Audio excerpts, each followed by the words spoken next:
नमस्कार. 3 तपाहून अधिक काळ लोटूनही इंदिराबाईंच्या कवितेला कसल्याही कसरती कराव्या लागत नाहीत. अगदी सहजच शब्दात त्यांनी स्त्रीचं स्त्रीत्व आपल्या कवितेतून वर्णन केलेलं आहे.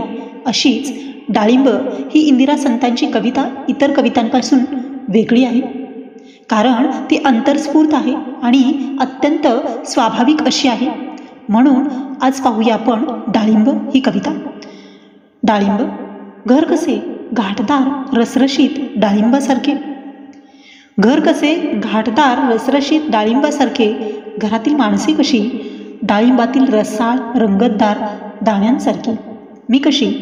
मी कशी डाळिंबातील बीसारखी, मी कशी डाळिंबातील बीसारखी, सर्वात सामावलेली सर्वांतून वेगळी, अलिप्त निर्भर अलिशान सिनेमागृहात बसल्यासारखी, अलिप्त निर्भर अलिशान सिनेमागृहात बसल्यासारखी. धन्यवाद.